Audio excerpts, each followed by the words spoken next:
Boa tarde novamente. Eu pedia que retomassem os vossos lugares, por favor, para recomeçarmos.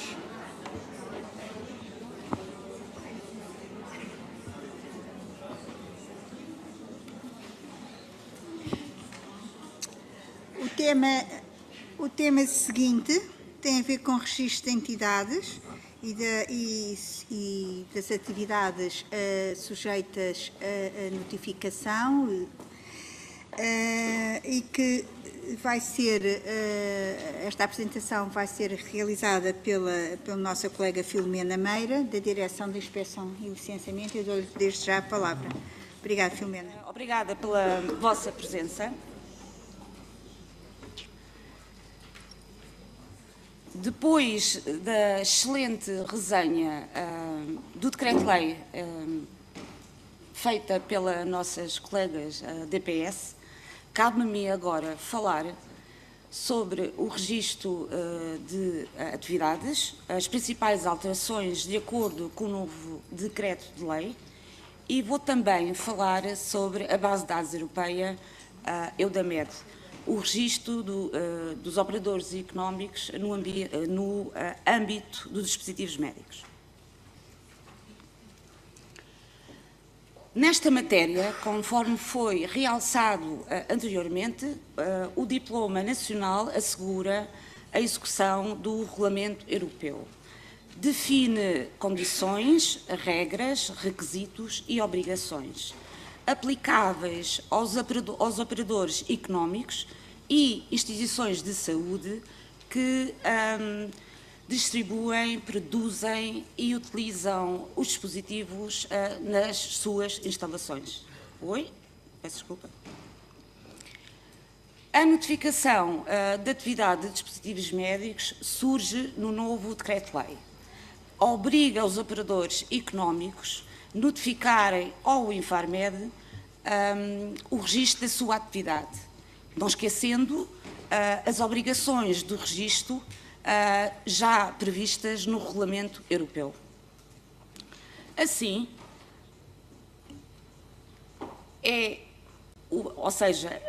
os operadores económicos devem notificar a sua atividade ao Infarmed e que operadores económicos estamos a falar, peço desculpa, estou a gaguejar.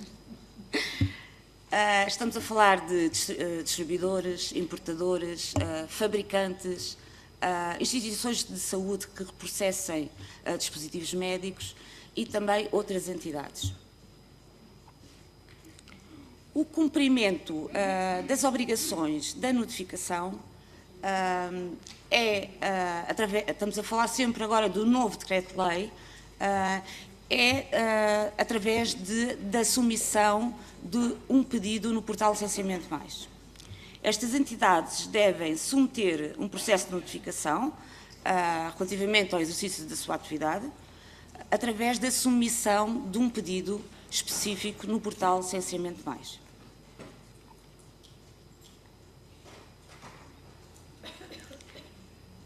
Antes de entrada em vigor deste novo Decreto-Lei, as entidades podiam notificar as atividades de distribuição e fabrico, decorrente dos artigos número 30 e número 36 do Decreto-Lei 145 de 2009. Com a entrada em vigor deste novo diploma, aparecem novas instalações, novas atividades, em que carecem de notificação por parte dos operadores económicos, nomeadamente reprocessamento de dispositivos médicos de uso único, fabrico de dispositivos médicos feitos por medida, fabrico e utilização de dispositivos médicos em instituições de saúde e, por último, as atividades da linha A e B, número 2, do artigo 16 do Regulamento Europeu.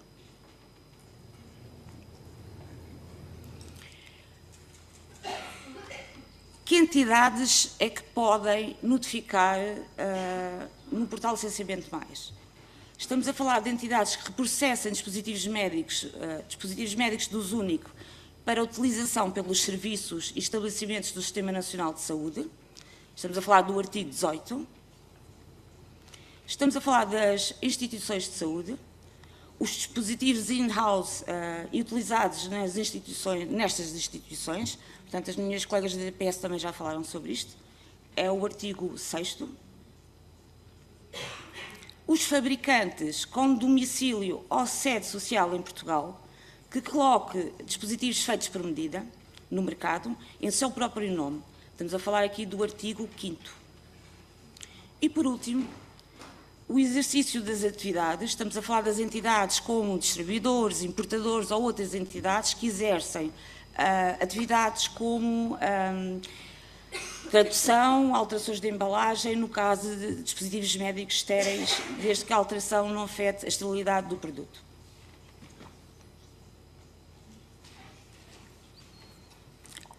A seguir, todos perguntam como então vamos notificar a atividade. A notificação da atividade é feita sempre no portal Licenciamento Mais. Este portal está acessível no site do Infarmed, na primeira página, nos serviços online, e as entidades, o primeiro passo é efetuar um registro, portanto, têm que submeter sempre um pedido de registro no portal Licenciamento Mais. Este registro, após a conclusão, vão ter sempre, vão obter as credenciais de acesso através do e-mail. No registro vão preencher um formulário com os dados da entidade. Caso seja uma pessoa coletiva, devem colocar sempre a certidão permanente. Caso seja uma pessoa singular, devem colocar o cartão de cidadão. Depois de obterem as credenciais de acesso, poderão então entrar no portal e vão visualizar vários menus. Menus como submeter, consultar e gerir pedidos. Vão ver as vossas instalações, a área de gestão de acessos e, por último, a listagem pública, onde vai estar disponível o certificado de regularidade.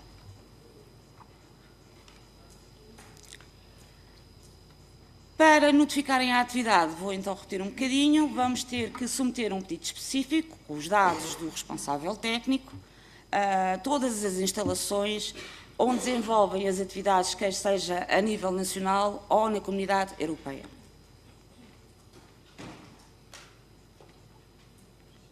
Agora, vou então apresentar um pequeno vídeo de como é possível criar o pedido específico no portal LIC+. Portanto, o primeiro passo, como disse anteriormente, é possível então, já tem as credenciais de acesso, vamos então colocar o login e a password. Depois vão visualizar os diferentes módulos, que é a área de gestão, minhas instalações, pedidos e informação pública. Nos pedidos têm pedidos gerais e pedidos específicos. Devem sempre escolher pedidos específicos. Portanto, vamos então clicar em pedidos específicos, notificação de atividades de dispositivos médicos, clicar em nova notificação e aparecem duas áreas já pré-preenchidas. Estas duas áreas vêm sempre da área de gestão de acessos, que é a identificação da entidade e a morada da sede social. O próximo passo é então selecionar as atividades. Podem sempre adicionar mais que uma atividade. Colocamos então o nome do responsável técnico, a morada da instalação e a carteira profissional, caso seja farmacêutico. Não é necessário, portanto, só na parte, se o responsável técnico for farmacêutico, aí tem que sempre colocar o número da carteira profissional. Após a submissão, vão receber sempre uma notificação de sucesso, portanto, uma mensagem de sucesso em que notificaram a atividade.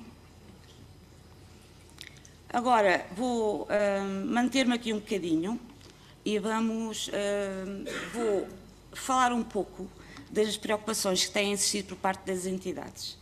E, se calhar, aproveitava aqui as manhãs informativas para esclarecer. Portanto, há muitas dúvidas e, a partir de 4 de julho, inclusive, vai haver novas notificações. E então a minha ideia é aproveitar este tempo para explicar algumas dúvidas que existem por parte das entidades. Portanto, quem já fez um pedido específico e quer atualizar o certificado já emitido, tem que cancelar o último pedido portanto, aqui, nesta área, como vocês estão a ver, tem que cancelar o último pedido, certo? Para submeterem uma nova notificação. Correto? Vou dar exemplos. Quem altera a área a morada da sede social tem que ir à área de gestão de acessos, atualizam os dados, gravam, cancelam o último pedido específico, utilizando aqui o ícone da bolinha, e submetem uma nova notificação.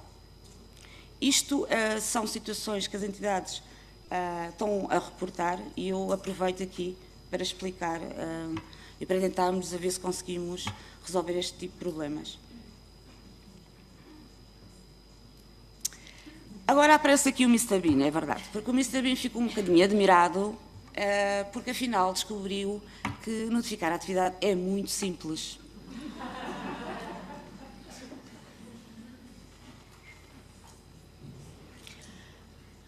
E os meus colegas da informática não puseram som, mas isto é um som, que também tinha uma piada, mas pronto, não dá. Fica para a próxima. Vou fazer aqui um pequeno resumo. Portanto, o primeiro passo é sempre submeter um pedido específico. Existe aqui, posteriormente existe uma avaliação por parte do Infarmed. Caso exista alguma falta de elementos, nós podemos sempre fazer um pedido de elementos ao requerente. E depois o requerente vai ter que submeter novamente o pedido. A seguir, se o processo tiver concluído e se for aprovado, o próximo passo é a emissão do certificado de regularidade. Este certificado está sempre disponível na listagem pública, no portal Licenciamento Mais. Quero realçar que em sede de inspeção às entidades será comprovada a informação transmitida da notificação. Portanto, alerto a esta situação. Portanto, todos os dados que vocês submetem na notificação têm de estar de acordo com o que realizam ou executam. Novamente aqui aparece o Mr. Bean, é verdade. E porquê? Porque o Mr. Bean, pronto, eu sei que sou um bocadinho chato e o Mr. Bean agora tem que ouvir-me um bocadinho, porque vamos falar sobre a base de dados europeia. Confesso que o meu marido também tem esta expressão, quando ouve muito e depois eu digo-lhe, estás-me a ouvir, é assim que ele, pronto, reage.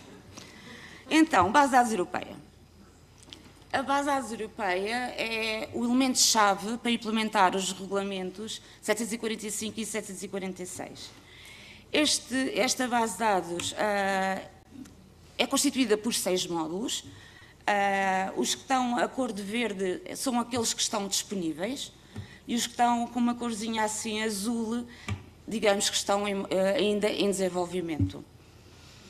Os que estão em cor verde, vou focar-me um bocadinho mais na parte do registro dos atores, ainda está em modo voluntário. Portanto, nós solicitamos às entidades para efetuarem este registro, no registro de atores, para as entidades que querem colocar em Portugal e na Comunidade Europeia os dispositivos. A nova data prevista para a funcionalidade, vou apontar para o fim de 2027. E porquê é que eu digo que vou apontar? Porque, como a colega disse, ontem tiveste uma reunião e vamos apontar para esta data, sim. Então, e quais são os operadores económicos que podem efetuar este registro? Estamos a falar dos fabricantes, dos mandatários, dos produtores de sistemas e conjuntos e dos importadores. Para concluirmos este registro, é necessário as entidades passarem por estas etapas, vou-lhe chamar etapas. Têm que identificar têm que inserir todos os dados do ator, portanto, o nome da entidade. Aqui têm que anexar também a certidão permanente. O próximo passo é a morada do autor, da sede social. O terceiro é os contactos do autor. A seguir temos então que identificar o responsável técnico e o seu contacto. E por último, tem que selecionar a autoridade competente que vai validar este registro. Que documentos é que temos que anexar a este pedido? A declaração assinada sob a garantia da veracidade da informação. Como disse anteriormente, também têm que anexar a certidão permanente do registro comercial. E para os mandatários, têm que anexar o mandato com o fabricante assinado. Volto a dizer, assinado. Por último, a avaliação vai ser sempre feita pelo Infarmed. E depois do pedido estar aprovado, ou seja, concluído de acordo com todos os elementos, vai ser então emitido um número de registro único, que é o ID-SRN. Este ID vai ser também utilizado para os próximos módulos no futuro. Estou quase a finalizar. Caso tenham dúvidas, podem-nos sempre contatar via telefone, de segundas às sextas, ou via e-mail para o CIMI ou para a unidade de licenciamentos. Muito obrigada.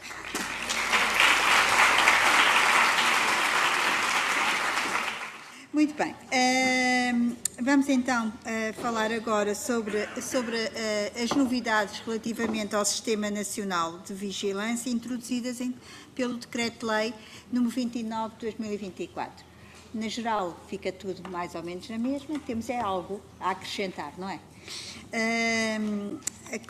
Temos então connosco a doutora Raquel Alves, que é a diretora da Unidade de Vigilância para os Dispositivos Médicos. Muito obrigada, boa tarde. E, portanto, a minha apresentação, como foi dito, vai ser uma mistura entre o atual com os toques das novidades do presente decreto-lei, pelo aquilo que já foi apresentado hoje aqui de manhã. E, portanto, eu foco sempre nesta parte do pós-mercado. Como vocês sabem, o regulamento trouxe um grande enfoque no pós-mercado. E porquê? Por causa da detecção precoce de problemas, para, no fundo, evitar que um maior número de pessoas seja exposta ao mesmo problema e se atuar o mais precocemente possível. É esse o objetivo da vigilância de dispositivos. E por isso temos o regulamento, aqui estou a falar do 745, o capítulo 7, mas isto é replicado no 746, o capítulo 7 e o anexo 3, que são essencialmente relativamente ao pós-mercado, em que este capítulo 7 tem 3 secções. Tem o sistema de monitorização pós-comercialização, que é única e exclusivamente do fabricante, tem a vigilância, que aqui temos a autoridade competente e o fabricante, e a fiscalização de mercado, que é da responsabilidade da autoridade competente. Ainda temos o anexo 3, que é a documentação técnica relativa à monitorização pós-comercialização. E, portanto, como eu vos disse, este regulamento trouxe mesmo um grande reforço no pós-mercado, em que a avaliação benefício-risco continua após a colocação do dispositivo no mercado, com uma monitorização mais apertada e bem documentada. O feedback dos utilizadores é um elemento essencial, pois são quem possui um maior conhecimento prático no terreno do que é que se está a passar, porque o fabricante pode ter idealizado tudo muito bem, mas nada melhor do que a prática, os problemas que acontecem no terreno. Continua a ser necessário respeitar as limitações de cada dispositivo, isto é, muitas vezes os profissionais querem um dispositivo para uma coisa e para outra, mas regra base tem que se cumprir as instruções do fabricante e a finalidade para que ele o concebeu, mas os dispositivos médicos têm que ter, e isto é uma das palavras que é dita no regulamento, têm que ser seguros e efetivos considerando o estado da arte. Eudamed, já se falou aqui muito hoje, também a vigilância vai ter uma maior transparência relativamente à Eudamed, no que diz respeito também aos incidentes, mas claro que toda a informação vai estar, estamos a fazer a inspirar-nos naquilo que já existe para os medicamentos, para disponibilizarmos informação também nos dispositivos nesse sentido. mas não vamos ter essa informação tão bonita à primeira vista quanto existe nos dispositivos, nos medicamentos. Mas obviamente que a transparência do sistema também passa por aqui, pela parte da vigilância, embora seja informação sensível, obviamente toda a informação vai ficar completamente anonimizada. E outra parte importante é nós termos acesso a todas as ações corretivas, ou seja, a todos os avisos de segurança que estejam a ocorrer na Europa e, portanto, vai também estar público na EUDAMED. Obviamente, para essas ações corretivas, e hoje já se falou aqui também da rastreabilidade, é muito importante a rastreabilidade dos dispositivos. Focando agora indo diretamente à parte da vigilância, não esquecendo que a vigilância é uma parte pequenina do sistema de monitorização pós-comercialização, que eu não vou falar aqui porque o Decreto-Lei não traz grandes novidades relativamente a este aspecto e que se foca relativamente às situações de maior gravidade e risco. A estrutura e a missão mantém-se a mesma no Decreto-Lei. Há aqui umas nuancezinhas de redação que têm a ver com o foco, o âmbito, ou seja, nós regulamos, o regulamento regula os dispositivos médicos e regula os produtos do anexo 16, como já foi dito aqui. E, portanto, aqui nós tínhamos como utilizadores o cidadão e os profissionais de saúde, e agora temos outros utilizadores, que são os utilizadores profissionais, portanto, continuamos a ter o cidadão, os profissionais de saúde, mas temos outros utilizadores, e dou-vos o exemplo, que são utilizadores profissionais, que é o caso das clínicas de depilação, clínicas de estética, em que as pessoas que lá estão podem não ser profissionais de saúde. E, portanto, temos aqui não só os produtos, mas de como os utilizadores são aqui alargados, tendo em conta os objetos sujeitos à vigilância. E, claro, continuamos a ter a mesma missão, a vigilância de incidentes graves, e os mesmos intervenientes de parte da autoridade competente e da indústria. A informação sobre os incidentes, como eu já disse aqui, é muito importante receber o feedback dos profissionais de saúde, dos profissionais, eu ainda tenho a palavra profissionais de saúde, todos os profissionais e cidadão são fontes de informação. Todos os problemas relatados têm que ser registados pelos operadores económicos, tudo registado. Reclamações, incidentes, tudo registado. O fabricante tem que contemplar tudo no seu sistema de monitorização, incidentes graves e não graves, e o sistema de vigilância analisa os incidentes graves e os não graves que, pelo aumento da sua frequência ou severidade, tenham impacto no benefício-risco. O incidente grave é tudo o que possa, isto de uma forma muito sumária, conduzir à morte ou alteração grave de estado de saúde ou ameaça grave para a saúde pública, sendo que os Estados-membros têm o dever de incentivar a notificação de incidentes, através de campanhas e outros meios, e mesmo a facilidade com que se notifica os incidentes. Aqui só vos quero dizer, é uma representação esquemática, o que é que acontece. Existe uma notificação de um incidente por um utilizador, um profissional, é analisada por quem recebe, essa informação é dirigida ao fabricante, é o fabricante que tem a responsabilidade de investigar, justificar se é necessário, de acordo com a análise de risco, de acordo com tudo o que possui documentação técnica, tudo, se é necessário implementar medidas, quer seja no fabrico, quer seja no mercado, nomeadamente medidas corretivas de segurança, através da divulgação do aviso de segurança, sendo que esse aviso de segurança é sempre da responsabilidade do fabricante, que é para ser comunicado ao utilizador final e, obviamente, que isto tem que passar pela cadeia de distribuição e aí os distribuidores são essenciais, porque são eles que têm a rastreabilidade dos clientes a quem os venderam. O fabricante, o que é que tem que fazer? Tem que fazer, como eu vos disse, a investigação, mas desde o início tem que submeter relatórios. E esses relatórios, a maioria são relatórios de incidentes e, quando há medidas, há relatórios de ação corretiva. Portanto, até à data, enquanto não houver EUDAMED, a EUDAMED vai ser o repositório de todos os relatórios e toda a informação de vigilância, mas exceto as notificações, obviamente, dos profissionais de saúde, ou seja, dos utilizadores, essas não vão para a EUDAMED, só a tudo o que tem a ver com a indústria, tudo o que tem a ver com os fabricantes, que no fundo é replicado daquilo que recebem dos profissionais de saúde e mais, é investigado e é analisado e proposto as medidas. Quais são os tipos de relatórios? Temos o MIR, que já é conhecido de todos, o Manufacturing Incident Report, em que temos prazos agora, de acordo com o regulamento, isto obviamente que o decreto-lei não alterou nada, e temos o relatório da ação corretiva, o Field Safety Corrective Action Report, e aqui sim o nosso decreto-lei veio estabelecer um prazo, porque este não está regulado no regulamento, não é nada de novidade, são os 2 dias antes da implementação da ação. Eu digo não é nada de novidade porque isto já era o que estava na guidance antiga e, portanto, nós mantivemos o mesmo prazo.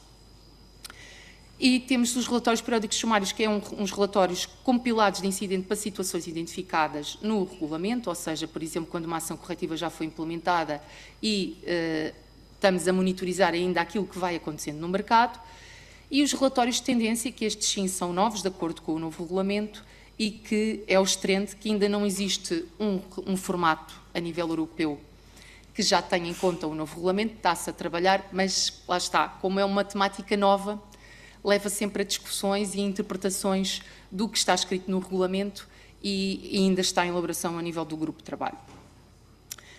A nível dos operadores económicos, as responsabilidades, como vocês já viram, o fabricante tem a responsabilidade toda pela elaboração dos relatórios, mas a informação tem que lhe chegar de alguma forma e o fabricante não tem o contacto direto com o utilizador. Quem tem o contacto direto com o utilizador, na maioria das situações, sem ser o Infarmed, quando nos chegam as notificações de incidentes, é realmente o distribuidor. Nós queixamos normalmente a quem compramos. E, portanto, é aqui que os operadores económicos têm um papel essencial em passar toda a informação para o fabricante e fazer a ponte com o fabricante. Portanto, era isto que eu estava a dizer, informa o fabricante reclamações, incidentes, dispositivos não conformes, informa o fabricante e a autoridade competente, no caso, por exemplo, de falsificados, aqui já estamos um bocadinho fora da vigilância, né? Estou-vos a dizer as responsabilidades dos distribuidores e importadores, cooperar nas ações corretivas, permitir o acesso ou facultar amostras de dispositivos às autoridades competentes e uma peça essencial, a rastreabilidade. E agora chegam as novidades do Decreto-Lei 29 de 2024. A notificação de incidentes graves não é novidade, obviamente continua, por parte dos utilizadores. É novidade a nível formal os pontos de contacto do Sistema Nacional de Vigilância de Dispositivos para agilizar a comunicação entre os diferentes intervenientes do sistema. Isto aplica-se a quem? Aos utilizadores, ou seja, às unidades hospitalares do SNS, aos hospitais privados e do setor social e aos tais, que eu já falei, aos utilizadores profissionais do anexo 16. Atenção que estes pontos de contacto não são eles que têm que obrigatoriamente notificar. Isto é um ponto de contacto no sentido de agilizar a comunicação entre o Infarmed e quem está do outro lado, ou seja, conseguimos centralizar a informação de alguma forma. Porque a notificação individual pelos profissionais continua na mesma, como sempre foi. No entanto, se o Infarmed quiser ter uma visão de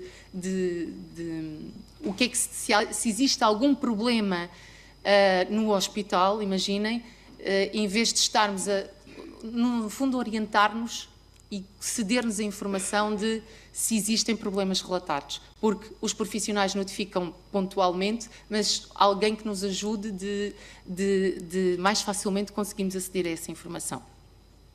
Outro requisito é conservar os dispositivos suspeitos de modo a permitir a investigação do fabricante.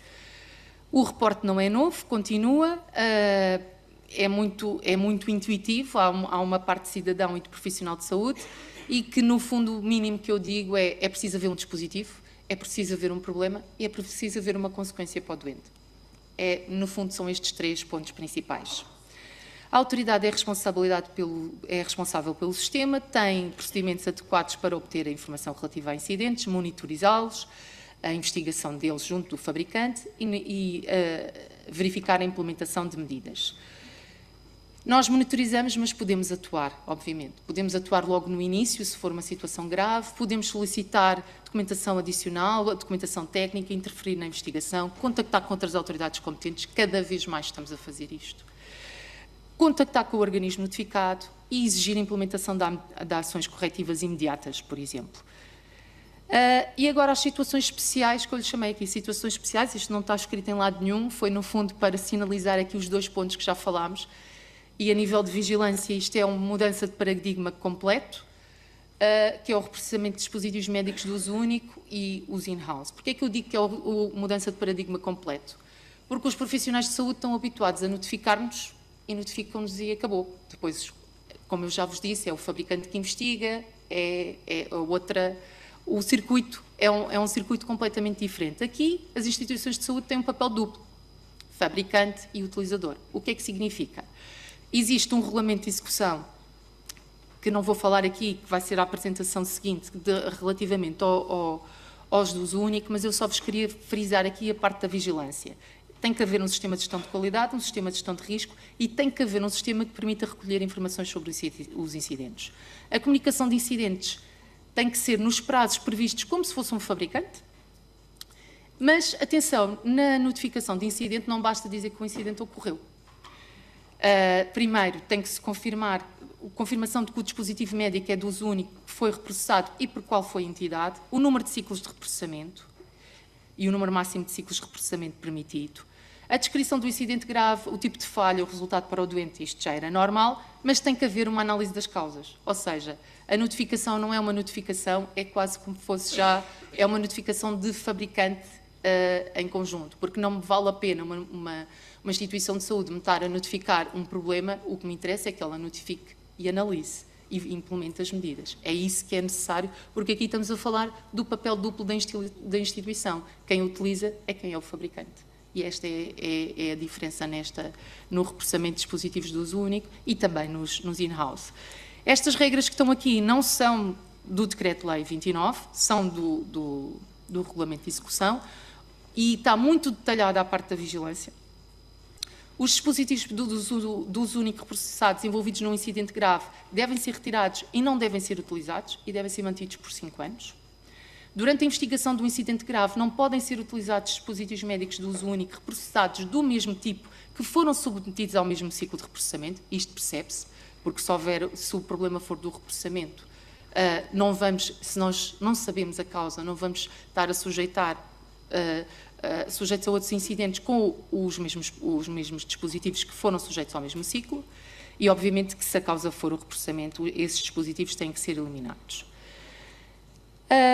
A única coisa que é nova do Decreto 29 é este primeiro bullet, que é se a causa do incidente estiver relacionada ou não possa ser excluída do reprocessamento, o Infarmed pode ordenar a proibição da utilização do dispositivo reprocessado e o reprocessamento, bem como determinar a adoção de medidas corretivas específicas para a minimização do risco. Este é o único ponto que o Decreto 29 acrescenta. Todos os outros pontos, os anteriores e os seguintes, que a comunicação dos incidentes pelo pessoal e doentes a uma pessoa de contacto da instituição, o repressador externo deve informar a instituição de qualquer falha e devem ser tomadas as medidas adequadas. E a outra parte, que isto é um bocadinho os relatórios de tendência, que é os incidentes não graves devem ser analisados anualmente. Ou seja, não há aqui uma comunicação dos incidentes não graves à autoridade competente, mas estes incidentes não graves não podem ser esquecidos, têm que ser analisados anualmente no sentido de verificar se é necessário medidas. Os in-house é a mesma situação, são fabricantes e utilizadores, sistema de gestão de qualidade, sistema de gestão de risco. A diferença aqui, que o Decreto 29 trouxe, é que todas as questões de segurança ou desempenho relevantes no contexto da utilização de um dispositivo, isto significa incidentes graves e não graves, têm que ser notificados ao Infarmed. E aqui é através do e-mail, assim como no reprocessamento do uso único, os profissionais podem notificá-los através do reporte, mas a instituição em si tem que ser por e-mail na mesma. Nós não temos, porque assim, atualmente a Eudamed não vai ter esta parte, obviamente, não é? Não estamos a falar de dispositivos colocados no mercado, estamos a falar de dispositivos utilizados na instituição e tudo isto vai ser gerido pelas próprias autoridades competentes. A notificação de incidentes deve ainda incluir, tal e qual como o reprocessamento de dispositivos médicos de uso único, uma análise das causas e a adoção de medidas, se necessário. No fundo, sumário, o Decreto-Lei 29 complementa o Regulamento Europeu, a missão e a estrutura mantêm-se mais ou menos na mesma, como vocês viram, é alargado apenas o âmbito, foca a parte da notificação de incidentes graves, os pontos de contacto do Sistema Nacional de Vigilância no que diz respeito aos utilizadores e as situações especiais que vos falei e a conservação dos dispositivos médicos suspeitos pelos utilizadores. E é tudo. Muito obrigada. Muito bem. Então, chegamos ao último tema desta manhã, com um grupo muito resistente à nossa frente, que já ouviu falar de muitos temas e agora iremos falar sobre um tema muito específico, que eu diria sobre o qual Portugal pode dar cartas, não é? E pode dar cartas porquê? Porque temos uma experiência passada, coisa que não acontece na maioria dos Estados-membros. E isto porque entre 2013 e 2011, Portugal foi o único Estado-membro com legislação nacional relativa ao exercício da atividade de reprocessamento de dispositivos médicos de uso único. Fomos, portanto, os pioneiros. Isto em ambiente de troika, não é? Porque alguém considerou que este seria um caminho a adotar a nível da economia circular, obviamente sim, mas também a nível de redução de custos. Em 2018, o secretário de Estado adjunto da Saúde da altura resolveu estabelecer um grupo de trabalho com vista a garantir a melhor prática e a mais segura no reprocessamento de dispositivos médicos de uso único e a adequar e sistematizar um conjunto de procedimentos. Então, nós reunimos no Infarmed, que coordenava este grupo, várias entidades, várias pessoas com conhecimento sobre a matéria e que estavam relacionadas com a prática, algumas delas hoje aqui presentes também na nossa assistência. O que chegámos à conclusão é que só tínhamos 8 entidades notificadas, portanto, de 2013 a 2018, apenas 8 entidades se tinham notificado, e destas 8, apenas 3, no momento em que o relatório foi publicado, apenas 3 exerciam essa prática. E a maioria das que tinham feito a prática, mesmo já tendo abandonado, tinham sempre utilizado a subcontratação do reprocessamento de forma global. Só uma entidade é que a fazia parcialmente in-house. Nas conclusões deste grupo de trabalho, pode-se ler que o reprocessamento de dispositivos médicos de uso único é um grande desafio, era e é um grande desafio para as unidades de reprocessamento de dispositivos médicos, face às limitações existentes em termos de instalações, equipamentos, lacunas na rastreabilidade de processos e produtos, assim como lacunas no que respeita à formação específica e contínua dos profissionais de saúde que exercem funções nesta área. Portanto, não foi possível ao grupo de trabalho recolher dados que substanciassem as boas práticas para estes procedimentos, não é? Nesse mesmo relatório são identificados também prós e contras, que em suma são também os prós e os contras que têm sido desde sempre identificados quando se fala sobre estas matérias. Se por um lado se pode logo, a primeira coisa que nos salta é que se eu tiver um dispositivo e se eu utilizar 5 vezes o mesmo dispositivo, então eu vou dividir o custo deste dispositivo por 5, o que não é exatamente assim. Depois, também se vê, é claro, do ponto de vista da economia circular e da economia verde, não é? A nível do ecossistema e da proteção do ecossistema, que se poderia, e é por aí que aparecem a maior parte das publicações sobre estas matérias, realmente uma redução de volume de resíduos hospitalares e uma melhor gestão dos recursos ambientais. Eu dizia que não se pode dividir por 5 por várias razões, é porque há custos associados, quer diretos, quer indiretos, quer com o pessoal, quer com os equipamentos, quer com o treino desse mesmo pessoal, quer com a manutenção dos equipamentos, com as calibrações, com a energia, com a água que se consome, etc. Mas também custos indiretos que são difíceis de quantificar, porque estamos a falar de possíveis infecções, consumo de antibióticos, aumento do tempo de internamentos, etc., por se utilizar produtos que não sejam seguros devidamente depois de terem sido reprocessados. E também algum impacto para o ambiente, porque estamos a utilizar também detergentes, solventes, desinfetantes, etc. Portanto, há aqui contas que têm de ser feitas que não são contas nitidamente apenas de merceeiro. Bem, com tudo isto, foi instituído pelo Decreto-Lei de 2017 a regulação europeia para esta prática. Muito baseada na experiência portuguesa, obviamente, porque era o único Estado-membro que tinha legislação, contrariamente a que muita gente pensava e pensa na altura, que a Alemanha foi pioneira nisto. A Alemanha realmente fazia a prática, mas não tinha legislação própria sobre essa prática. Só recomendações, e recomendações sobretudo no âmbito da segurança microbiológica. De um modo geral, os requisitos europeus são semelhantes aos requisitos nacionais, sendo que lhe acrescentaram dois novos aspectos. A obrigatoriedade de ser cumpridas as especificações comuns em termos de gestão de risco, as quais foram depois desenvolvidas e publicadas, e das quais vamos falar, e que haja uma entidade avaliadora externa sobre a aplicação adequada dessas especificações comuns. Essa entidade externa será um organismo notificado, designado para esse efeito.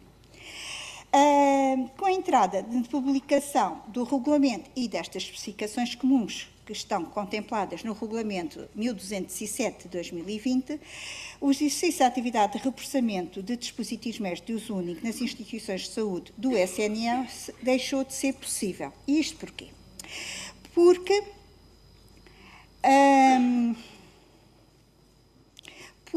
o artigo 17 do regulamento, no seu ponto 1, diz que só é permitido o repressamento de dispositivos médicos de uso único por um Estado-membro se este Estado-membro tiver legislação nacional. Mas legislação nacional de acordo com o estabelecido no artigo 17º, certo? E de acordo, e que haja cumprimento das tais especificações comuns. Ora, em 2021, quando entrou em aplicação o Regulamento 745, nós tínhamos legislação, sim, mas essa legislação não estava elaborada ao abrigo do artigo 17º, nem das especificações comuns do Regulamento 745, certo? Portanto, ela era anterior e, por esse motivo, deixámos de permitir, deixou de ser possível, a prática de reprocessamento de dispositivos médicos de uso único em Portugal. Isto, é claro, entre 2021 e agora, 4 de abril de 2024, através deste decreto-lei que vem executar, digamos assim, estas determinações do artigo 17 e das especificações comuns. Fui clara? Pronto. O regulamento estabelece ainda uma definição do que é repressamento. É pela primeira vez definido o que se entende por repressamento.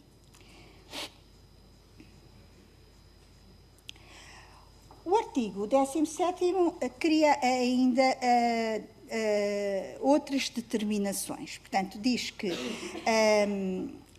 vai haver regras, que, melhor dizendo, de acordo com o 17.2, se uma entidade for comprar às instituições de saúde que utilizaram um dispositivo médico de uso único, esses dispositivos médicos, se os reprocessar e se os voltar a colocar no mercado com marcação CE, certo?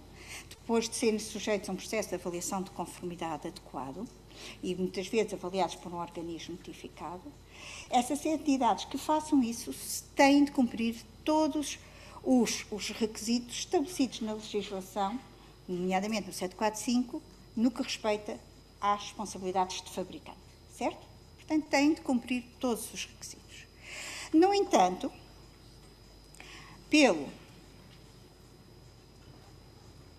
entanto, esses dispositivos que sejam sujeitos a esta prática, através deste fabricante, terão de ter a menção de dispositivo médico reprocessado e o número de ciclos já realizados e eventuais limitações relacionadas com o número de ciclos de reprocessamento. Pelo 17.3, pelo ponto seguinte, o regulamento estabelece então, digamos que uma abordagem com algumas exceções para o exercício desta prática pelas instituições de saúde. Isto, quando esta instituição de saúde foi ela que adquiriu o dispositivo médico original, o utilizou, o vai reprocessar e vai utilizar novamente. Portanto, isto é um loop, não é? Dentro da própria instituição. Assim, a instituição de saúde tem de garantir, não tem de cumprir todos os requisitos enquanto fabricante, por exemplo, não tem de estabelecer um UDI, não tem de pedir a avaliação completa da conformidade do dispositivo junto a um organismo notificado, só vai pedir que, como vai aplicar as especificações comuns, só vai pedir que essas especificações comuns sejam certificadas, não é? A aplicação dessas especificações comuns. Bom, então, os dispositivos médicos reforçados têm de ter, o que é que ele vai declarar? Esta instituição de saúde vai declarar que consegue atingir o mesmo nível de segurança e desempenho com o dispositivo reforçado em comparação com o original. Vai também dizer que o dispositivo médico original foi colocado no mercado, vai garantir que o dispositivo original foi colocado no mercado ao abrigo da legislação vigente.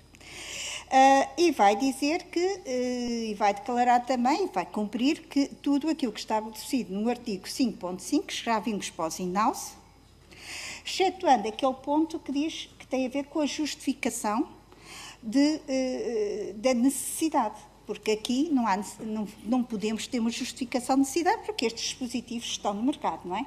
Portanto, não há aqui como fazer uma justificação de necessidade. A instituição de saúde tem de cumprir estas especificações comuns e estas têm de ser, como já vos disse, certificadas por um organismo notificado. As instituições de saúde terão de ter também um sistema que vai permitir a recolha da informação sobre problemas e incidentes, como a Raquel acabou de falar, e os Estados-membros têm de encorajar estas instituições de saúde a informar os doentes e os profissionais de saúde da utilização destes dispositivos médicos de uso único reforçados.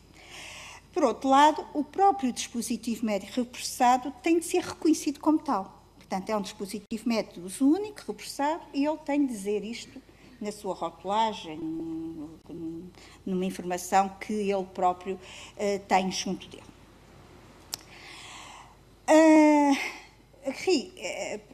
Adotando o que está no artigo 5.5 para esta prática, o que nós temos é que o dispositivo tem de estar em conformidade com os requisitos gerais de segurança e desempenho, que a instituição de saúde vai elaborar uma declaração que vai disponibilizar ao público, em que vai declarar esta conformidade.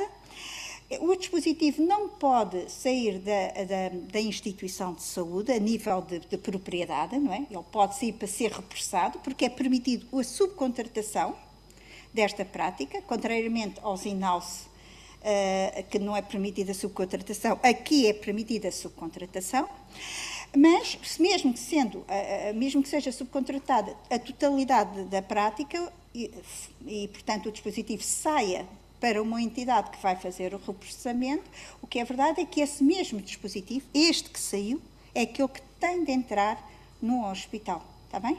Porque não há transferência aqui de propriedade. A instituição de saúde tem de implementar um sistema de gestão de qualidade e este sistema de gestão de qualidade tem de ser compatível com o sistema de gestão de qualidade do subcontratado. Se a atividade for feita globalmente ou em parte por um subcontratado, os dois sistemas de gestão de qualidade têm de ser compatíveis no que respeita aos aspectos relativos à prática.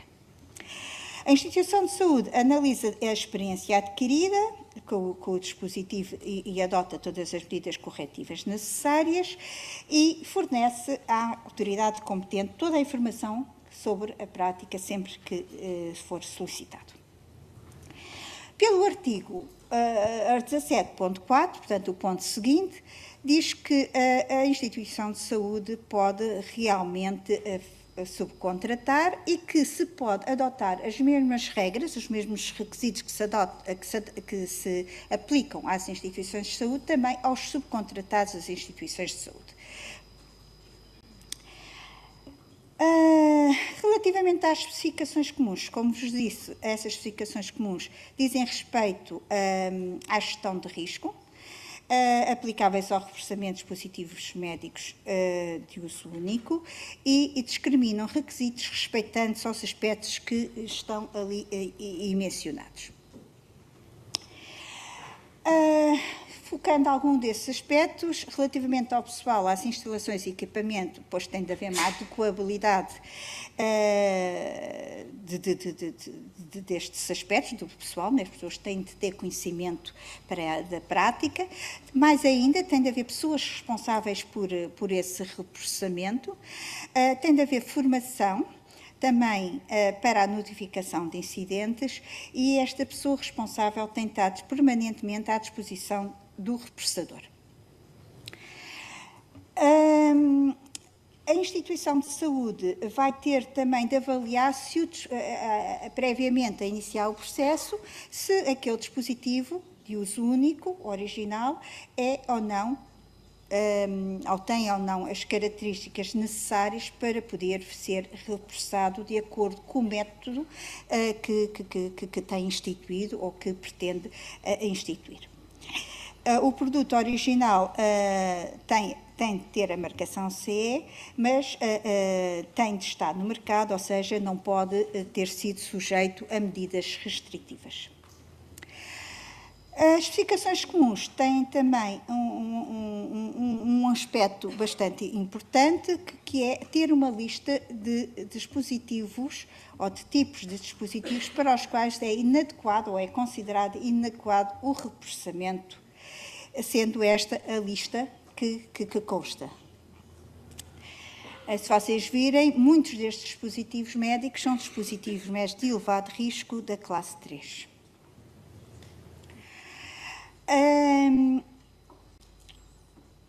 Cá temos a situação da compatibilidade, portanto, as especificações comuns falam também desta compatibilidade de que já fiz menção, dos sistemas de gestão da qualidade entre as diferentes partes que participam no processo, portanto, instituições de saúde e subcontratados, quando existem, e que o controle da qualidade do reprocessamento deve ser feito com auditorias in loco.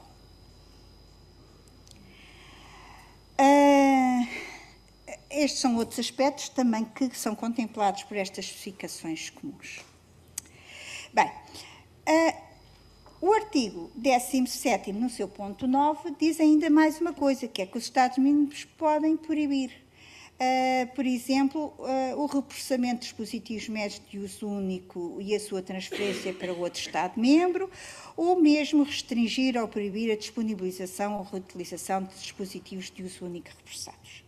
Portanto, deixa aqui, se vocês veem, todo o artigo é feito para deixar aqui muitos graus de liberdade, muita margem para a decisão do Estado-membro. O Estado-membro é que decide se quer regular a prática, se quer ter a prática no seu país, e depois tem ainda aqui uma quantidade de meios, de mecanismos, que lhes permite restringir, controlar, proibir, etc. Portanto, há aqui muitos graus de liberdade que são dados aos Estados para desenharem a forma, se querem ou não querem, ter a prática e a forma como é que ela vai ser desenvolvida.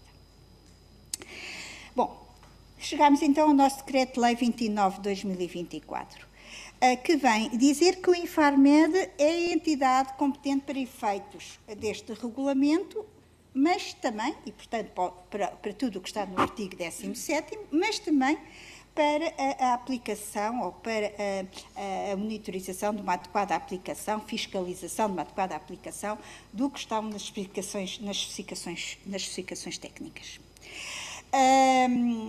O nosso decreto-lei vem dizer que Portugal vai continuar a permitir o reprocessamento de dispositivos médicos de uso único, agora não só feito através das instituições de saúde, como era antigamente, para a lei anterior, mas também permitir a utilização de dispositivos médicos de uso único reprocessados que voltam a ter marcação CE, por vias a serem reavaliados novamente e colocados no mercado, certo? Portanto, aqueles que estavam cobertos por 17.2. Portanto, a nossa legislação está de acordo com o que vem dizer que Portugal assume que quer o que está estabelecido no 17.2, quer no 17.3, pode ocorrer no nosso território.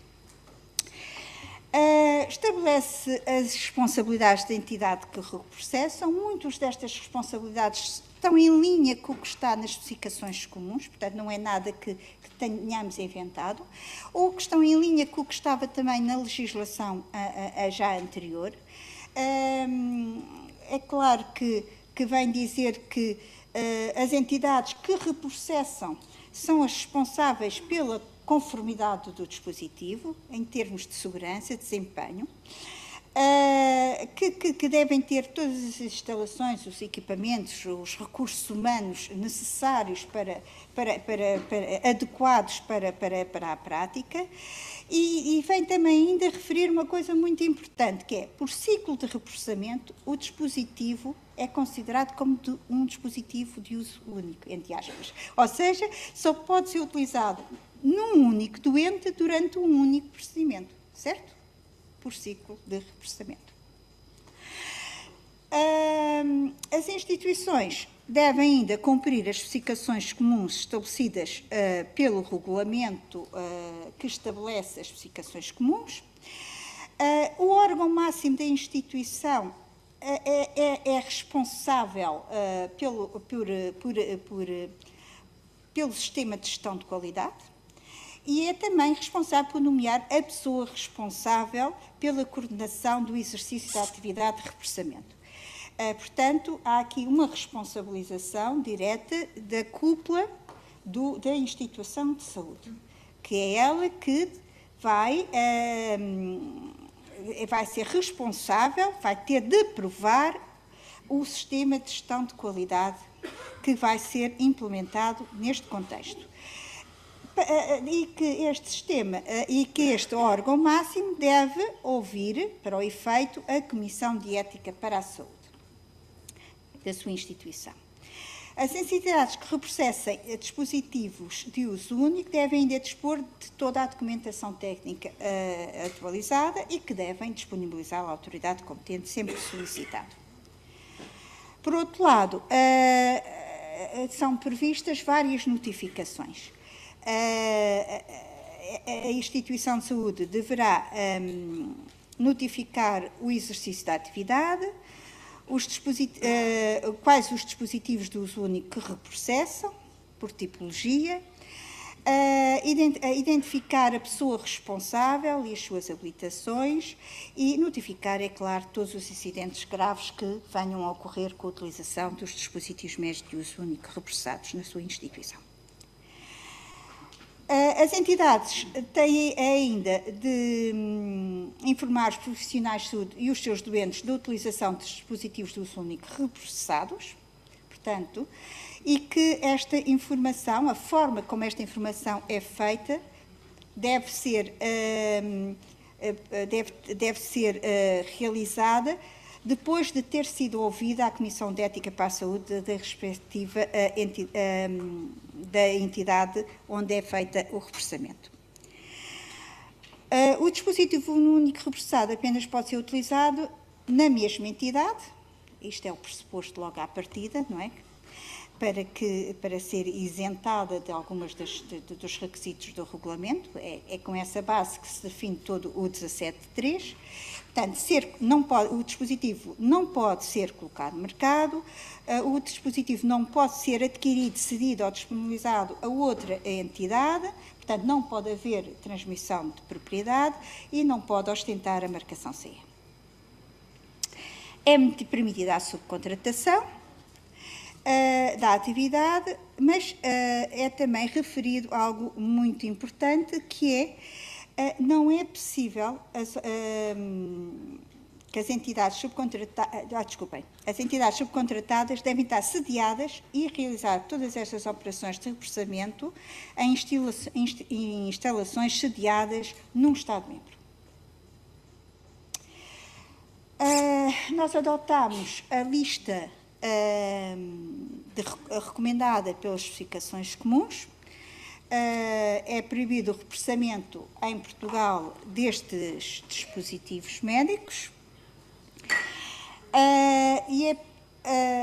e também é proibida a disponibilização ou a reutilização de dispositivos médicos de uso único, estes dispositivos médicos listados aqui, se estes dispositivos de uso único repressados estiverem no mercado, ou seja, aqueles que foram cobertos por 17.2.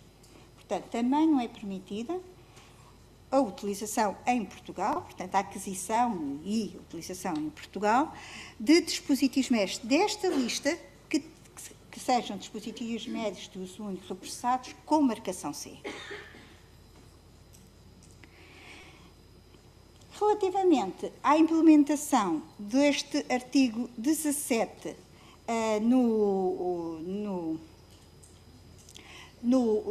na Europa, a Comissão tem pedido aos Estados-membros para atualizarem uma lista e a informação que consta da página da própria Comissão, e se acederem à informação cedida pela Comissão, nós vimos que apenas 10 Estados-membros permitem o repressamento de dispositivos médicos de uso único, mas que, entre eles, digamos que as modalidades em que o permitem são bastante distintas.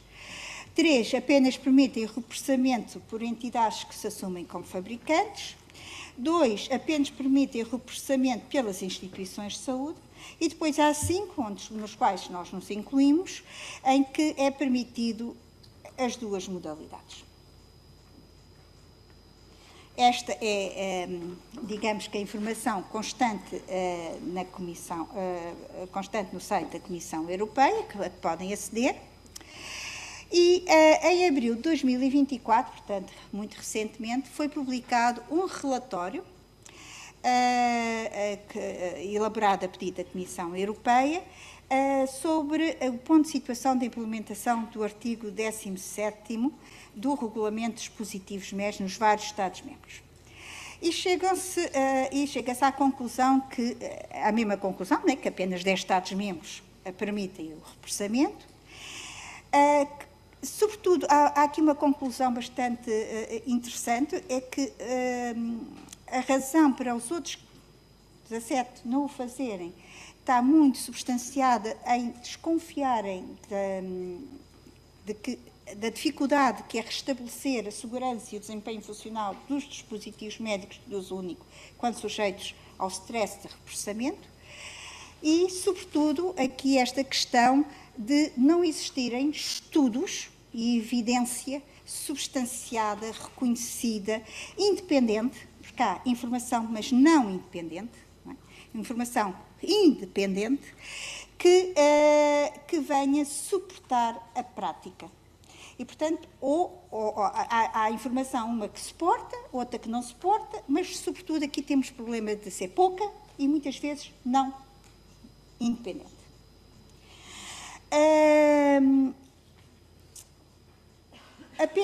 Depois temos um outro problema, que é dos cerca de 40 organismos notificados designados no âmbito do Regulamento de Dispositivos Médicos, apenas 6 são capacitados para certificar as tais especificações comuns, que são obrigatórias, não é? E não há, mas até à data, mesmo só havendo 6, até à data não tinham sido, em que na data do relatório é publicado, nenhum organismo notificado tinha recebido um pedido destes 6. Portanto, apesar de haver poucos, mas também não há clientes. É um número muito baixo. Além disso, a nível de fabricantes europeus, aqueles que voltam a colocar o produto no mercado com marcação CE, apenas são conhecidos 2 na Europa e os 2 na Alemanha. Um é muito conhecido, penso que não vale a pena, é a vanguarda, não é? O outro, nós não sabemos exatamente qual é, não sei se sabemos se é novo, se não, mas há uma outra entidade que existe também na Alemanha e que se posiciona também como fabricante. Muito obrigada. Estamos num período de discussão. Não sei se alguém na sala tem comentários, questões. Muito boa tarde. Os meus agradecimentos, quer ao painel da manhã, quer ao painel da tarde. Eu Pelo menos a sua identificação, senhora enfermeira. Sou Amália Espada, enfermeira, e há 24 anos dedicada à atividade do reforçamento dos dispositivos médicos de uso múltiplo. Fique bem claro. Muito obrigado pelos vossos ensinamentos. É sempre um prazer trabalhar com o Infarmed e ouvir o Infarmed. No entanto, como pessoa da prática, e aproveitando esta ocasião, e penso que nesta sala estarão alguns distribuidores por grosso, e eu vou-me focar nos dispositivos médicos cedidos em regime de empréstimo, nomeadamente as situações que todos os dias e com demasiada frequência nos chegam aos nossos serviços de reprocessamento, em que, e eu espero ser clara, porque eu gostaria de ouvir, de facto, o vosso entendimento na matéria que vou apresentar. Portanto, o dia 4 de julho está muito próximo e eu gostaria de saber como é que no país, o que eu estou aqui a transmitir eu posso com todo à vontade dizer que é aquilo que se passa nos diferentes hospitais do país, sejam do setor público, sejam do setor privado. Portanto, chegam-nos diariamente, relativamente a algumas especialidades cirúrgicas, neurocirurgia e ortopedia, também cirurgia geral, mas com muito menos frequência, dispositivos médicos em regime de empréstimo, em que nas caixas de instrumentos cirúrgicos que nos chegam, e como devem calcular um conjunto, eu chamo conjunto, não no vosso sentido, um conjunto de revisão de prótese, seja anca, ombro, joelho ou outro, têm centenas e centenas de dispositivos médicos, só para serem utilizados num doente. Hoje, o doente pode ser o Sr. António e a Dona Maria, que nós não conhecemos. Amanhã seremos nós ou os nossos familiares, mas todos temos que trabalhar sempre com a mesma qualidade, com a mesma segurança e oferecer ao nosso cliente, que regra geral é o bloco operatório, com todos os seus cirurgiões e outros utilizadores, porque estes comerciais, perdoem-me a expressão que estou a utilizar, estão presentes durante as cirurgias e, portanto, também fazem parte destes agentes envolvidos nesta temática. Assim sendo, os dispositivos médicos cedidos em regime de empréstimo, infelizmente no país, e eu faço aqui um desafio ao Infarmed, que se calhar estamos na hora de publicar novamente uma circular, desta vez não informativa, mas normativa, sobre esta matéria, uma vez que estamos muito desorganizados e podíamos trabalhar tão bem se, de facto, todos alinhássemos nesta circunstância.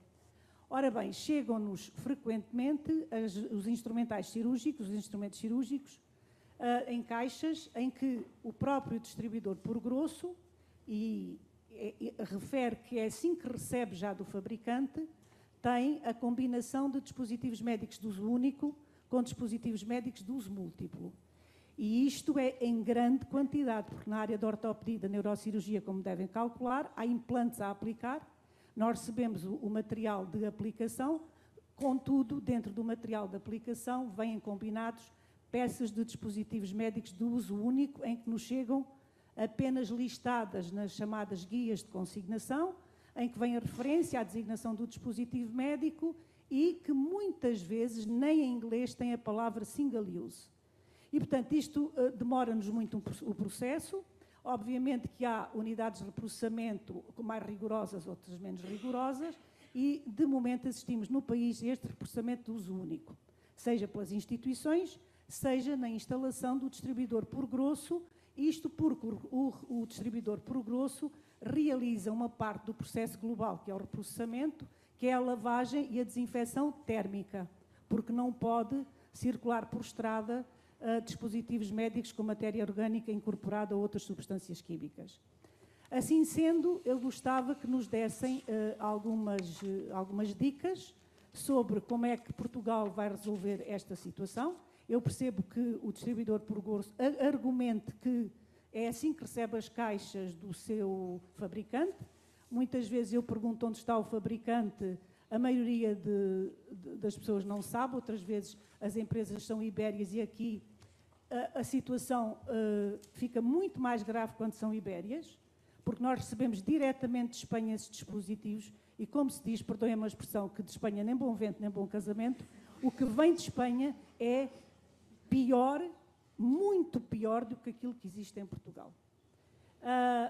Portanto, face à situação que existe de momento, eu tenho alguns conflitos, mas conflitos bons, não são maus. Conflitos com as empresas de distribuidores por grosso, que muitas vezes, eu penso que toda a gente aqui sabe, não é? Os cirurgiões contactam diretamente o comercial da empresa de distribuidor por grosso e eles sabem muito mais cedo que nós os dispositivos médicos que nos vão chegar e nós estamos no perfeito desconhecimento. E imaginem o que é chegar no mesmo dia para várias cirurgias, uma panóplia de instrumentos cirúrgicos aos milhares, porque são vários conjuntos, em que situações desta natureza, como eu estou a abordar, nos levam a perdas de tempo e, de facto, nós temos um doente à espera do reprocessamento de dispositivos médicos e eu não posso, quando eu digo eu, não sou eu particularmente como profissional de saúde, não posso estar à espera que estas situações se resolvam porque até aqui não foram resolvidas. Senhora Enfermeira, penso que já percebemos, muito obrigada.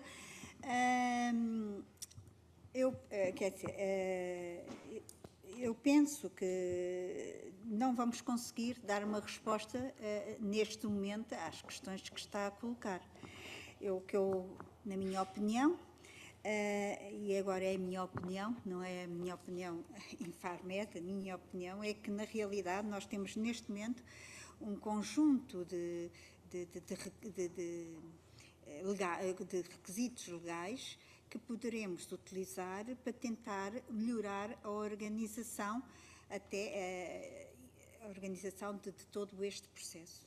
Mas a organização também passa por cada uma das instituições de saúde, que têm também, se calhar, de sentarem conjuntamente com todos os técnicos envolvidos e também, possivelmente, com as entidades que fornecem o serviço, para encontrarem o melhor processo, considerando o cumprimento dos requisitos que estão agora estabelecidos.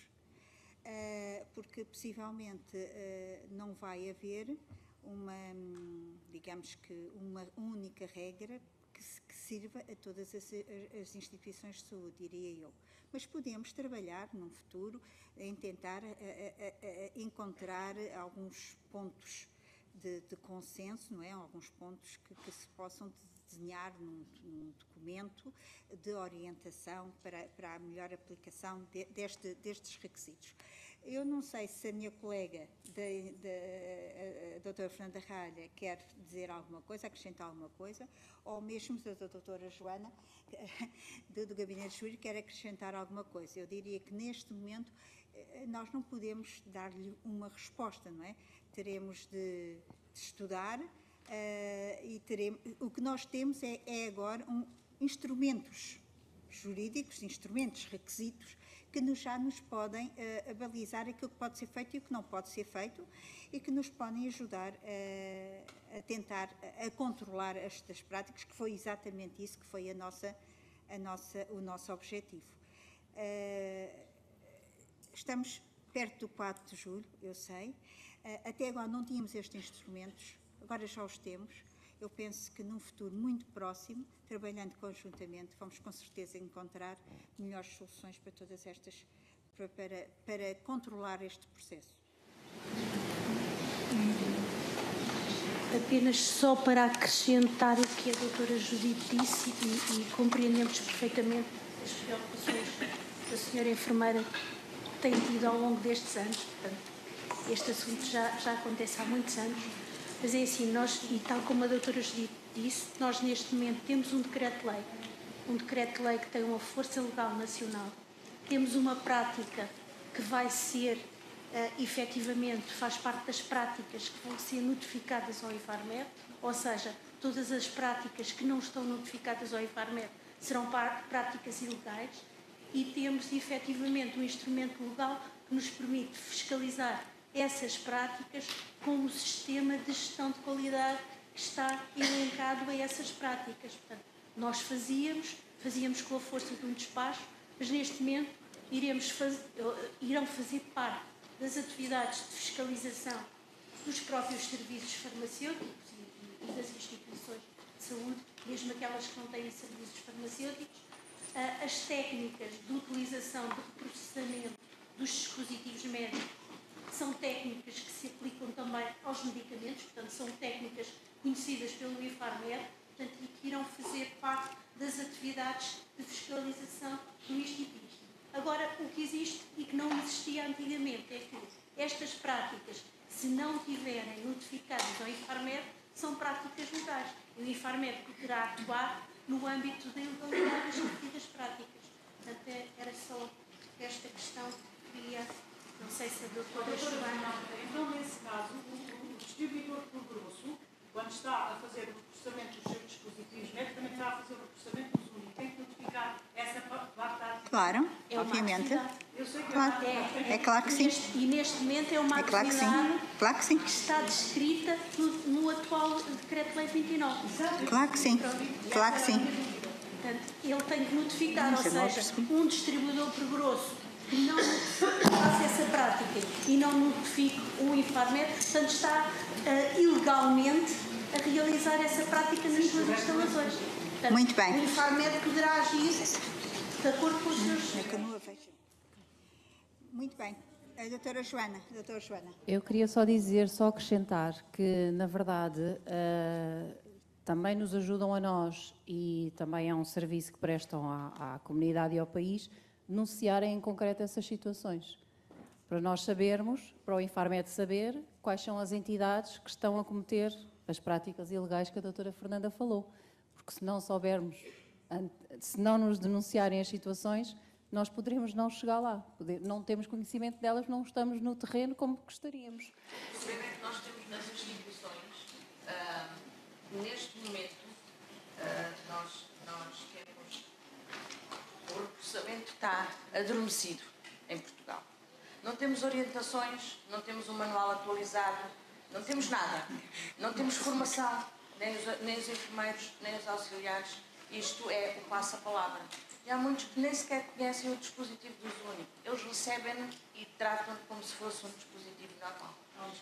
Há um desconhecimento muito grande e não há ninguém que pegue nesta matéria.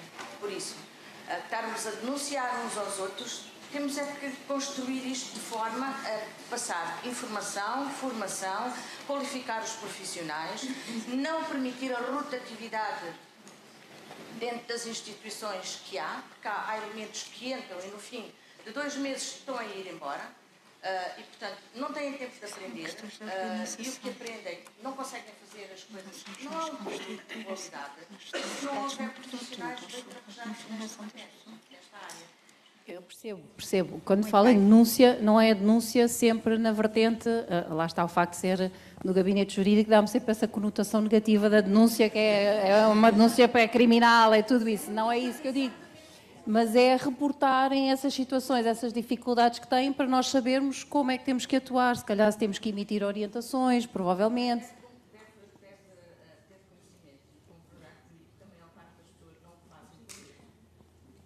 Claro. Muito bem.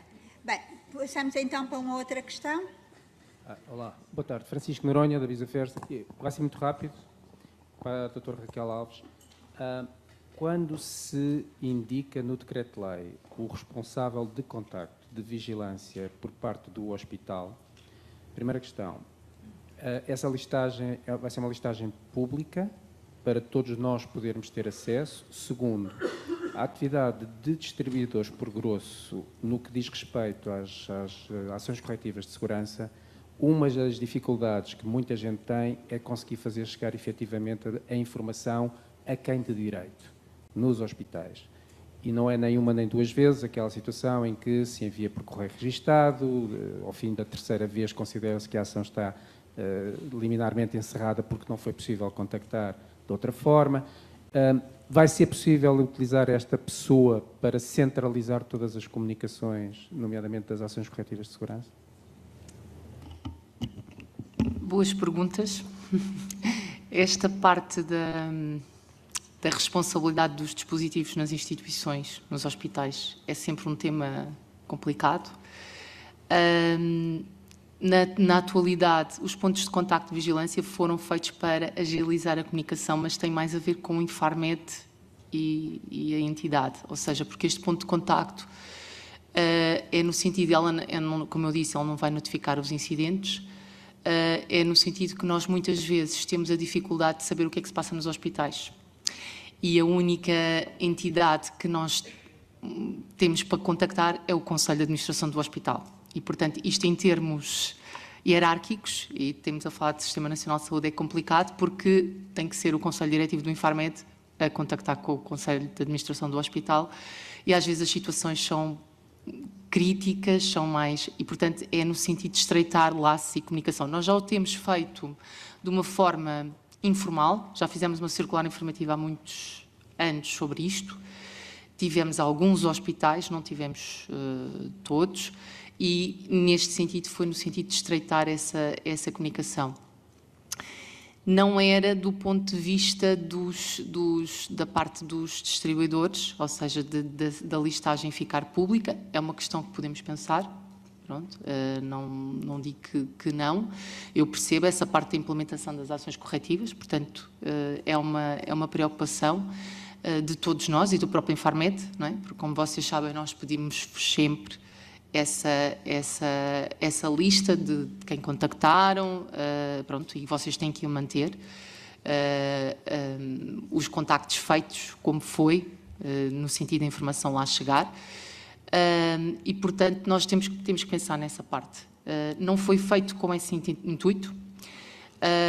Esta parte da responsabilidade, ainda ontem estive numa sessão de formação e que me alertaram outra vez para essa via, mas enquanto que no circuito do medicamento está estabelecido o farmacêutico e é fácil centralizar nos serviços farmacêuticos, no dispositivo, e eu já tive esta discussão muitas vezes, nós não podemos transpor tudo para a farmácia, os dispositivos estão em todo o lado do hospital. E, portanto, isto é complexo. Essa parte da centralização da responsabilidade não é fácil.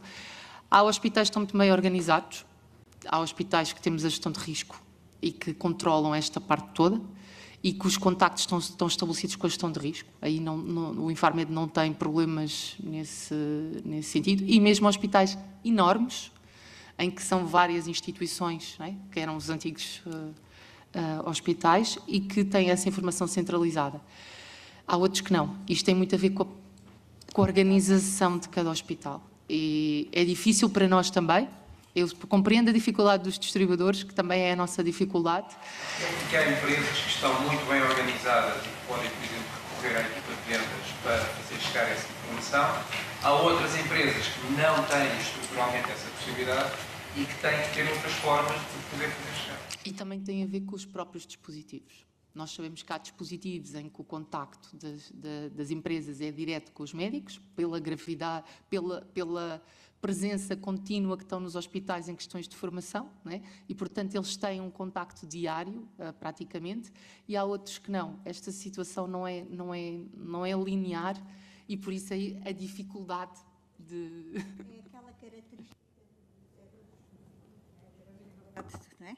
Ser tudo muito diferente, a diversidade, que depois nos leva àquela palavra que cai sempre bem, depende, não é? O depende, com os dispositivos médicos, depende. Portanto, mas vamos trabalhar neste depende, que me parece ser uma boa ideia que nós levamos desta manhã. Mais questões? Boa tarde, Cláudia Serrão. A pergunta é para a doutora Filomena Meira. As entidades que fazem reprocessamento não de uso único, como é que se devem registar? Não de uso único? De dispositivos médicos que não são de uso único. No passado, o Infarmed pediu-nos para registrar como fabricante de renovação. Chegámos a ter certificados de fabricante de renovação. Queria saber qual era o enquadramento atual. Aqui a questão do reprocessamento, não sendo de uso único, é uma questão da notificação do fabrico. Deve ser o que a doutora se está a referir. Então, mantemos o conceito de fabrico. Sim, a questão é que talvez tenha acompanhado todo este processo ao longo dos anos, a evolução que ele teve, e de facto Nas primeiras notificações, quando surgiu a lei, em 2010, as entidades, quando notificavam, essa notificação era acompanhada para a Direção de Inspeção e Licenciamentos com a caracterização dos dispositivos. Um dos passos que conduziu à simplificação do processo e no sentido de não duplicar os esforços internamente com a Infarmed, nós retirámos a caracterização dos produtos e ela ficou apenas a notificação pela atividade. Portanto, neste momento, uma entidade que reprocessa que não é um produto de dispositivo de uso único deve notificar a atividade de fabrico. Olá, boa tarde. Ana Marta Guerreiro, Simple Solution. Queria, em primeiro lugar, felicitar-vos por esta oportunidade que nos dão de aprender um bocadinho mais e agradecer-vos por isso. Em segundo lugar, vou sair daqui um bocadinho do reprocessamento. Tenho uma questão relativamente às entidades abrangidas pela atividade de distribuição. Sabemos que o regulador europeu tinha uma intenção, quando definiu o distribuidor, assim um bocadinho mais abrangente. Agora, olhando aqui para este decreto-lei, parece que reduzimos um bocadinho essa abrangência, porque parece-me que ele exclui um pouco as entidades que exercem retalho. Neste sentido, no entanto, na apresentação da doutora Sónia Cardoso, percebi que existe aqui, continua a existir aqui uma intenção de conhecer o mercado até à entrada em serviço dos próprios dispositivos, nem que seja pela notificação daqueles produtos em que existe uma primeira, que são adquiridos diretamente uma entidade retalhista, mas que existe uma primeira alienação em território nacional desse produto, então queremos desta conhecê-los. Como é que é feita esta notificação em termos de atividade? Ou seja, a atividade é feita como existe atualmente para um distribuidor grossista? E de que forma é que é feita esta notificação também em sede de notificação do próprio dispositivo médico do SIDM, por forma a que se consiga perceber e garantir a rastreabilidade do produto até à sua entrada efetivamente em serviço? E se as entidades que não exercem esta primeira alienação estão isentas destas obrigações? Muito bem. Muito obrigada. Eu queria primeiro, de tudo, esclarecer um aspecto. É que o decreto-lei não reduz de todo qualquer âmbito e qualquer requisito que esteja no regulamento. Ele simplesmente vem ajudar a executar, mas vem executar para o nosso direito interno. E, portanto, os requisitos que estão relativamente às responsabilidades dos distribuidores, que engloba todo o tipo de distribuidores, mantêm-se. Portanto, tudo aquilo que está no regulamento, no artigo relativo à responsabilidade dos distribuidores, mantém-se. Portanto, nós não alteramos de todo nada disso, não é? Pronto. O regulamento permite também manter o conhecimento das entidades que operam nos territórios de cada um dos Estados, mesmo nomeadamente conhecer esses distribuidores. E é nesse contexto que nós mantivemos o registro de entidades também. Mas sobre o registro de entidades vou dar a palavra à minha colega e também à Sónia. Penso que a Sónia também queria dizer alguma coisa, era? Deixe-me só esclarecer, no artigo 26 define exatamente o papel, no fundo, o exercício da atividade de distribuição. Em determinado momento, na sua definição, diz excluindo o fornecimento ao público. E foi aí que surgiu esta minha dúvida, que é se excluímos o fornecimento ao público, estamos a excluir as entidades de retalho. Estamos a restringir apenas aos distribuidores por grosso, o que nós chamamos de distribuidores por grosso, algumas dos requisitos constantes neste decreto-lei. Isto não quer dizer que as responsabilidades gerais estabelecidas no regulamento não se apliquem a todos. Sim, não, estou-me a referir só exclusivamente às notificações de atividade e registros. Ok. Posso acrescentar? Pronto. Como a doutora Judite já referiu, o regulamento europeu não obriga ao registro da atividade de distribuição pelos Estados-membros. E por isso, quando nós vimos o grupo de atores por parte da EUDAMED, nós não vimos lá os distribuidores. O Infarmed, desde o início da legislação dos dispositivos médicos, registrou os distribuidores e registou os distribuidores por grosso de dispositivos médicos. Até criou um instrumento próprio para os distribuidores por grosso de dispositivos médicos, que não nos podemos esquecer que são o sistema das boas práticas de distribuição de dispositivos médicos, que no início do Decreto-Lei 145 dizia lá que se aplicavam as boas práticas de distribuição de medicamentos até haver um regulamento próprio para os dispositivos médicos. Esse registro, essa informação que o Infarmed sempre teve desde o início da legislação dos dispositivos médicos, o Infarmed optou por continuar, e por isso é que o Decreto-Lei 29 vem dizer que continuamos a registar a atividade de distribuição por grosso e não vamos até ao retalho. Vou perceber a pergunta, peço desculpa. Então, na gíria, por exemplo, no caso dos dispositivos médicos, de cadeiras de rodas, nós temos o distribuidor por grosso e depois temos o retalhista. Então o retalhista não pode vender ao hospital. Não é isso que nós estamos a dizer. Não é isso que nós estamos a dizer. Nós estamos a dizer que o Infarmed quer conhecer...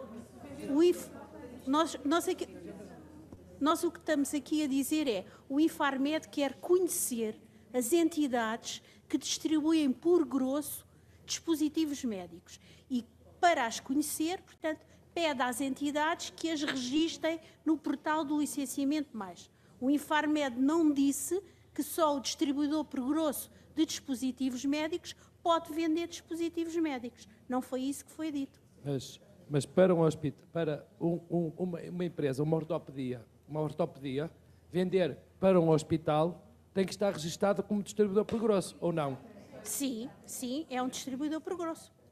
Portanto, uma ortopedia, por exemplo, uma ortopedia de um shopping que esteja a vender caradianas, não pode vender para um hospital só se estiver registado como distribuidor por grosso. Como distribuidor por grosso do Infarmed. Eu não sei se era a pergunta que estava a fazer. Era mais a intenção primária do regulamento. A intenção primária do regulamento era incluir abranger todas as entidades. E o que eu queria perceber é se em Portugal essa abrangência também se dizia respeito à notificação, ou seja, se os retalhistas também tinham que notificar. Não foi até ao fim. Era aí que eu queria chegar. Têm que o fazer. E esses têm que notificar a atividade conforme um grossista. Relativamente à obrigatoriedade de registro dos dispositivos, o SIDM já está a ser adaptado para contemplar essa possibilidade, porque naturalmente não vamos pedir data de notificação da atividade. Pronto, era aí que eu queria chegar. Eu sei que era aí que era o objetivo. Está a ser revisto para contemplar esse cenário e se adaptar à realidade do 29, porque obviamente se está dispensado da obrigação de notificação da atividade, isso não vai ser solicitado para poderem proceder a esse registro. Ok. Obrigada pela pergunta, era muito relevante e espero que tenha servido para clarificar estas dúvidas. Obrigada, doutora Sónia. Só uma última questão. Relativamente aos fabricantes nacionais que, em determinado ponto, passam a ter que notificar na Eudamed, não é? Deixam de notificar no portal SIDM e passam a notificar na Eudamed, e se precisarem de um CDM para uma atividade de distribuição, ok? Há interoperabilidade com o SIDM em termos de registro, ou seja, entre a Eudamed e o SIDM, a Eudamed vai permitir que esse fabricante tenha o CDM atribuído, ou ele vai ter que se registrar como distribuidor no SIDM?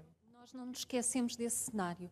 A ideia será, com base em informação disponibilizada na Eudamed, ter essa informação do nosso lado. É claro que terá de haver alguma sinalização por parte do fabricante, até porque também a nossa intenção é continuar a disponibilizar a possibilidade do pedido e emissão dos CVL. Se destina a aquisições do SNS. Está tudo a ser contemplado de forma, e acho que já demos provas disso no passado, tentar simplificar a vida à indústria tanto quanto possível, usar a informação que já está disponível, não perder algumas da informação, do trabalho. E também de todo o trabalho que já foi feito para disponibilizar da forma mais rápida e informatizada possível, porque é isso que faz sentido no nosso at this time and age, para ceder tudo isso. Estamos bem cientes dessas necessidades e possibilidades. Essa adaptação provavelmente vai abranger também os produtos sem finalidade. Do anexo 16. Provavelmente, tal como o sede de regulamento notificação. diz, a Passam a base ter não que vai ser ser notificados. fechada, porque o regulamento aplica-se aos dispositivos Incluindo médicos e anexo e 16. sem finalidade. Pronto, Ok. vai ser uma Obrigada. realidade. Obrigada a todos. Muito boa tarde. Muito obrigada por esta oportunidade, esta abertura e esta oportunidade de aprendizagem. Eu sou advogada e a minha questão vai mais cá dirigida um pouco para o Departamento Jurídico do Infarmed e prende-se com a necessidade de formalizar a consignação e o empréstimo por acordo escrito. Efetivamente, os operadores económicos assistem a alguma resistência por parte de alguns hospitais em celebrar o acordo por escrito, mas a minha dúvida prende-se sobretudo também com a forma de articulação da necessidade de termos um acordo escrito que regule com algum detalhe as regras da consignação e do empréstimo e a contratação pública. Nós vemos, em alguns procedimentos de aquisição de dispositivos médicos, às vezes uma cláusula com uma única frase sobre a consignação. É verdade que a consignação, num primeiro momento, não implica a transmissão de propriedade, mas tipicamente, quando os hospitais pedem aos operadores material para consignação, visam o seu consumo e posterior transmissão de propriedade. E, portanto, eu gostava de ver qual é que é a sensibilidade, perceber um pouco melhor a sensibilidade, como é que o Departamento Jurídico do Infarmed vê a articulação entre termos a necessidade de ter um contrato escrito e a necessidade, às vezes, de disponibilizarmos ao abrigo de concursos, portanto, contratos de fornecimento. Vamos ter regras dentro do contrato de fornecimento, vamos ter um contrato específico e, desde já, muito obrigada pelos inputs que possam partilhar. Eu diria que, como a doutora disse bem, os contratos públicos abrangem muito superficialmente esta questão. Daí a necessidade de haver um contrato escrito entre o hospital e a entidade que consigna. Qual é a nossa abertura? A lei é clara.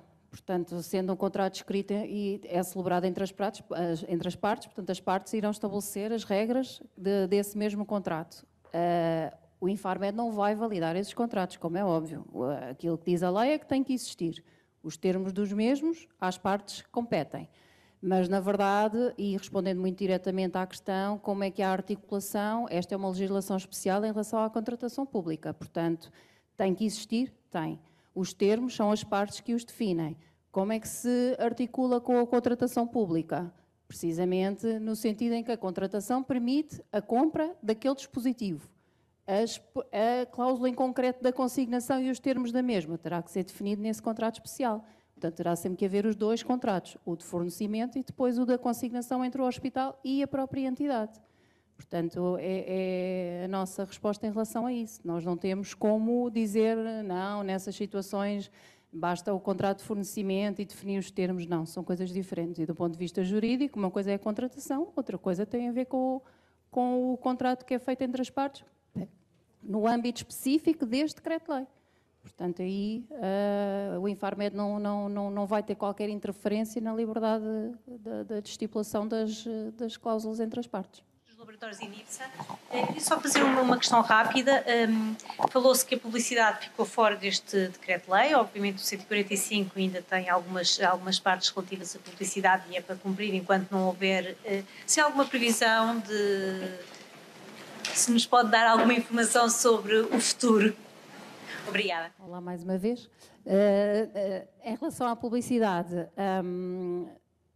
nós estamos numa fase de revisão dessa legislação, precisamente por acharmos, e esta legislação dos dispositivos médicos, este processo legislativo é um processo muito longo, a nível de circuito legislativo em Portugal é muito longo e, portanto, o decreto-lei dos dispositivos já estava a ser elaborado há muito tempo e nós, na verdade, precisamos de olhar para a publicidade de uma outra forma, tendo em conta as novas formas de publicidade, toda a nova realidade referente à publicidade. E, portanto, achámos por bem manter, para não ficar um vazio legal, e como não era uma área que nós nos consideramos totalmente aptos e prontos para olhar para ela agora com a atenção que ela merece, decidimos por bem manter ainda as normas que estão no 145.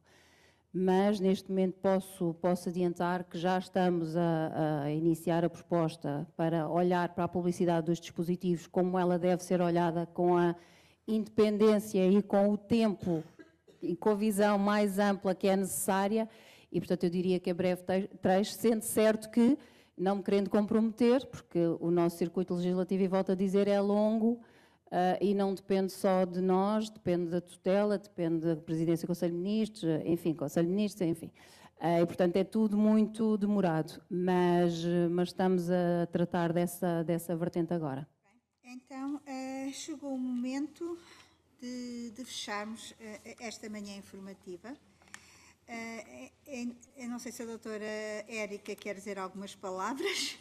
Sim, pronto, mas em nome de todos nós que participamos, e antes mesmo da doutora Érica fazer o fecho, nós esperamos que realmente tenhamos ajudado a conhecerem o novo decreto-lei, a aplicá-lo. Nós próprios também temos ainda algumas dúvidas sobre algumas matérias, também continuamos o nosso estudo. E deixamos aqui o compromisso para mantermos estes canais abertos, quer seja por vez de manhã informativas ou mesmo através de mail, ou seja como for, para podermos, é claro que nada é perfeito, há sempre níveis de melhoria para podermos melhorar. Portanto... Obrigada, doutora Judite. Portanto, só mesmo em jeito de conclusão, que amanhã a informativa já vai longa, já vamos pela tarde, e, portanto, agradecer a todos a vossa participação. O objetivo destas manhãs não é só o Infarmed transmitir algumas novidades, é também receber, e, portanto, estes momentos de partilha são muito importantes para os nossos serviços e para o Conselho Diretivo, para que possamos também perceber o impacto que estas medidas têm nos utilizadores. Portanto, este feedback é muito relevante para nós, para que possamos melhorar, como disse a doutora Judite. Portanto, em nome do Conselho Diretivo, cumpre-me a mim agradecer às colegas pela organização desta manhã informativa e por todos estes contributos, e agradecer-vos também a vocês pela vossa presença e pela vossa partilha também das vossas experiências. Muito obrigada a todos.